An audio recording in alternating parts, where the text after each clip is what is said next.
Yes, g'day punters, Mick Gannon here from thegreattipoff.com, Dean Watling from deanwatling.com joining you. We are going to preview the Surround Stakes, have a chat about some feature races this Saturday, and hopefully steer you into a winner or two. Without further ado, Dean Watling from deanwatling.com, good morning. Morning, Gunno. Good races again this weekend. The Surround Stakes is probably the pick of them. Plenty of chances, and I'm keen to dissect that in a little bit more detail than the All-In show. But, yep, we'll chat about a couple of other featured races because I know we've all got opinions. We'll firm on Alentia in the All-In show, and we'll probably chat about those first and then kick off into the Surround.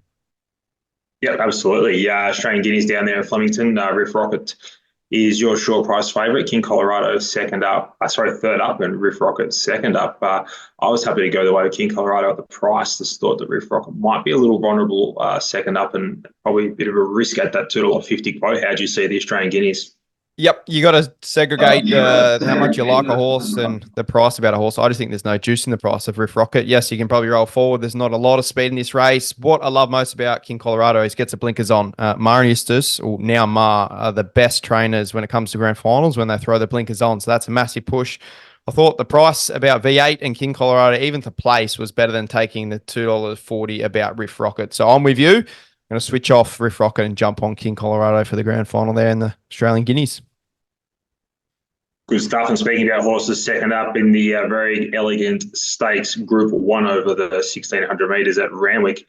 Think It Over looks to play for me on a place basis. I think you're getting a better price. Think It Over to run a place than you do Fangirl $1.55, who should be incredibly hard to beat. But as far as betting prospects go, I'd have to lean that way. I think you're the same way as well. Is that right? Yep, that's right. I think the biggest lesson you've taught me is when you want to take shorts about a horse, you want them to have tactical speed. Fangirl doesn't have that. Should she win? Yes, but I'd much prefer to take the price about Think It Over around $2 to place. I think second up, 1,600 metres, he'll be up on speed. I think that's the bet in the race. No knock on Fangirl, bar the price. It's just not my profile. Love to see her win, but not for me.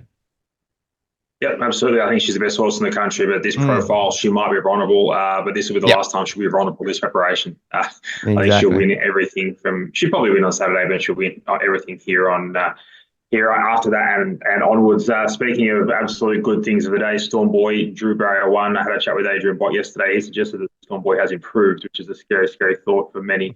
You're getting around $1.30, probably not a betting prospect for the way we punt, but it'd be good to see Storm Boy back, and it appears in Adrian's words that he's improved and has improvement to come. That's scary stuff for the rest of the autumn, Dino.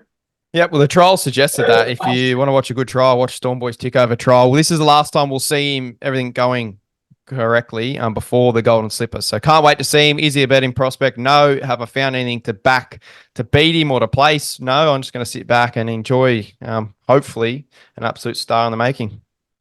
Absolutely. And the Alentia and the Guy Walter was our best all-in play. Draws very well. Looks a very, very good bet and very, very hard to beat. I think that'll be anchoring many multis, and so it should be. I had a mark $1.80. I think you're getting $2.20. Looks probably the bet of the weekend. Yep, I agree. I think there's plenty of juice in that price. I think she'll start sub $2. I think the only danger is Osbred Flirt if it's on speed, so you can maybe save there if you took the price all in. But I think she'll explode second up. And I love when a jockey maybe doesn't get it quite right first up, Tommy Berry. He'll be hungry for redemption here second up on Alentia in the Guy Walter Stakes, Scanner. You'll be able to have a chat to Tommy at Campbell this afternoon. Just remind him of how to get the job done. Hey, the Surround Stakes is a race we're previewing. Just having a look at the speed map here. Tropical Squall will definitely go forward. Outside of that galloper, probably a big query over what they do with Macarena. Last start, they were negative from the wide gate. They get a wide gate this time. Are they going to be positive? Timmy Clark aboard again. Maybe they will be from that 1,400 metre start point. If they don't, they may be stuck in no man's land with her. Did you see any other obvious pace? Obviously, Tis Invincible Learning to Fly won't be too far away, but I thought Tropical Swell was your clear leader of the race. Yeah, maybe the stablemate, Autumn Ballet, she has a tactical speed. I thought she might use up. Christilia is race fit. I think that's their only opportunity. It's fascinating what they do with Macarena. I thought the same. Any other stable, I'd suggest they'd roll forward, but Hawks, Camp, they tend to ride them where they come out of the gate. So that's a big query. In that map, though, I think the biggest winners are Learning to Fly and Tis Invincible. They both have tactical speed. Learning to Fly led up in a Riesling Stakes as a 2-year-old, albeit a small field, and we saw Tis Invincible use her tactical speed to hold leaders back first up in the spring carnival. So I think they're the big winners. They could probably just sit off Tropical Squall, but you don't want to let that horse get too soft to the lead out in front. No, exactly right. And speaking of Tropical Squall, she looks like she's come back in good order, around third and second in 2 trials. Hippo was aboard then, retains a ride for this. So what are your opinions on this horse? I'm a little bit against horses that, she went out to 2,500 metres on an Oaks Path last preparation. I'm against these horses just as a rule first up, but she's in the right stable and look, wouldn't surprise, but I had her mark closer to $10. How'd you see her? Yep, I agree. I thought a trials probably suggested that she probably wants that 1,600 meters plus. In saying that, I think she's pretty well placed first up 1,400 meters. And my query is I can never take a horse on from that stable with this positive setup. She's going to get probably it all on her own out in front. This track's really dry. Railing the True Randwick, it's generally fair, but if it gets really dry, those inside lanes could really harden up. So I don't want to take her on, but in saying that, I think she'll be a much better horse, second and third up, 16 to 2,000 metres plus. Yeah, for sure. I had a pen as sort of a 1,600 metre to 2,000 for sure. So I'm with you, and a horse that I'm probably keen to back second up. I just don't think she possesses the same class as these as well, Dino. Speaking of class, Sadozi, the Oaks winner, I think she'll probably need a little bit further than this. So happy to let her go, but it's good to see Tommy Marquand back here in Australia, Aussie Tom, and riding hopefully a few winners. Kiyomochi there around the $6 mark. Dino, do you give her a chance this time around? Yeah, well, the knock on her would be she got the PR first up against Tis Invincible Learning to Fly, who drew awfully and had to come through the pack. But then you think about it, she's probably going to get the PR again. In saying that, I think she didn't really have too much of a spell in between her spring campaign and the autumn. So how much upside does she have? I thought her first start win was probably Christmas for her, and she'd probably struggle to improve off that. So she's probably thereabouts in the market. Do you want to back her? No. Happy probably to let her go, Gunnar. You? Yeah, I'm glad she's around that $5-6 price. I think she's taking up a fair bit of the market there. She, as you said, she had everything go her way. I think Gary Portelli came out and said that was like the grand final for her. They had her like ready for that one, and if they could get a winner's preparation, that was going to be it. Look, she's tough. She's tough as old boots. She'll keep going, and she'll probably run top 4 for sure. But I think Learning to Fly and His Invincible will both be able to turn the tables on her. And that's a good segue into Learning to Fly. My top pick in the race, Chad Schofield put in a really good ride last start from a wide barrier, had no pressure on. Does have a lot of pressure on him today. It's D-Day for Chad. He needs to put in a good one here on Learning to Fly. But I think he's got the horse underneath him off a long spell. But it wasn't a tough run, wasn't a torrid run last start, and I think that'll hold it in good stead for this. So very keen to be with Learning to Fly, Dino. Yeah, I think the only knock on her would be that second up syndrome that we speak of. But the big positive is Annabelle Neesham suggested she's been up in work since the spring. She had 3 trials, which I think negates that issue of that freshness out of the legs and the flat second up run. I think she'll explode here second up, gets the run of the race, probably 1-1 or a pair further back, gets to the running line. That is the setup. There's enough juice in the price to take it for mine. And she brings that different form line to all of these. So she is the top pick for me as well in the race from gate 6. And like you mentioned, I think it is D-Day for Chad Schofield. I think he hasn't ridden a Group 1 winner since 2014. A listener sent that in this morning. So I think he'll be very, very hungry to give it a peach. Yep, he's going to need to produce a good one, but no doubt he will, and it's all made a whole lot easier from barrier 6 as opposed to barrier 16 or whatever it was last start. J Mac on Tis Invincible, he'll be the flying elite for Chad. He'll be making sure he doesn't get everything his own way, and I think these are the 2 that will probably fight it out. I just think that Learning to Fly has a slight edge ability-wise, albeit Tis Invincible is a horse I do like, and I think that she'll be much improved from her first up run as well. Yeah, I think her first up run was too bad to be true, considering how good her trials were. Sorry, so I'm happy enough to forgive that first up run. She's going to get the run of the race as well. She can even sit outside the leader if she wants. So if you look at that race shape compared to last start, where she'll snag back to last, sort of bustled her wrong, she found the line okay, but it was nothing like back me second up.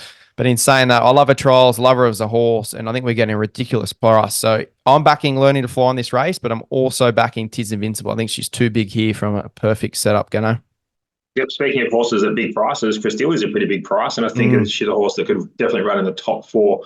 So if you're playing your exotics, I would not be leaving Cristilli out. How about yourself?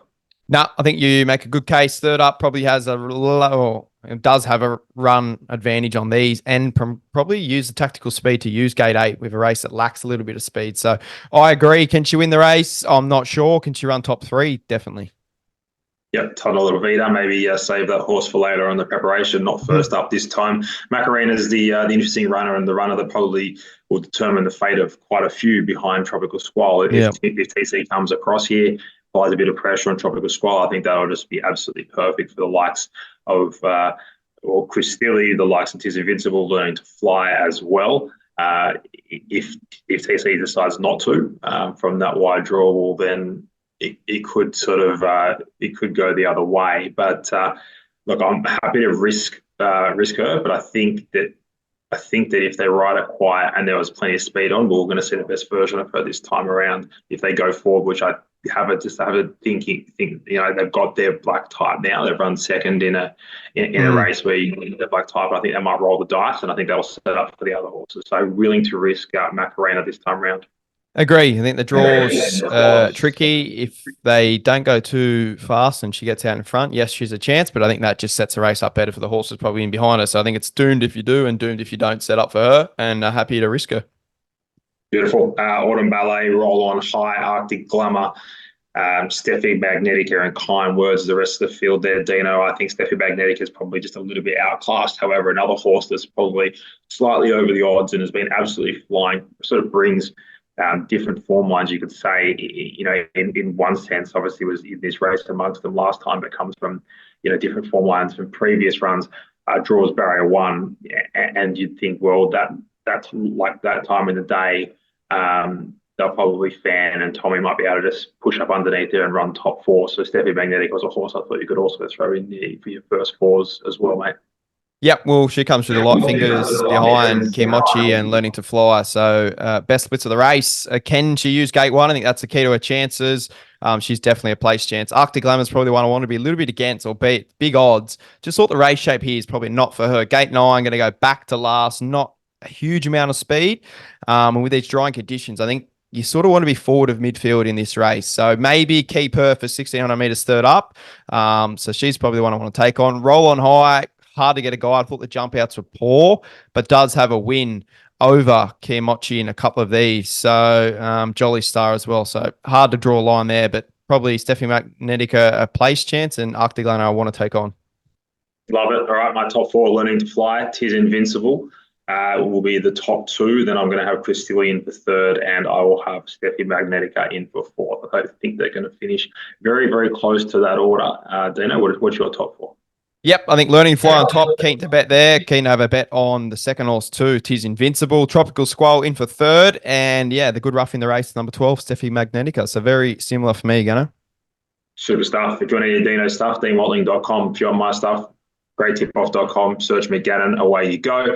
All in shows up there as well. We covered off all the feature races coming up this Saturday at Flemington and Randwick Racing at headquarters. It's going to be a very, very big weekend of racing, and then obviously moving forward, it's going to continue to heat up as we go through to the Golden Slipper and the big races, the championships, etc., etc. Hey, Eleni does our best all-in play of the weekend. Make sure you go check out that all-in show, Dino, and we'll be back Monday afternoon with all in, and then come in with some comments here. Let us know how you feel about this episode. And, we might even suck a Dino coming back for another one next week. What do you reckon, Dino? Yeah, we'll be back. As long as Learning to Fly wins, we'll be back, Gunnar. Don't stress. Yeah, well, we fell short last week with Lady of Camelot, unfortunately getting rolled. But anyway, them's the breaks. Hey, how did our Wednesday best bets go? Mine went awful. How did yours go?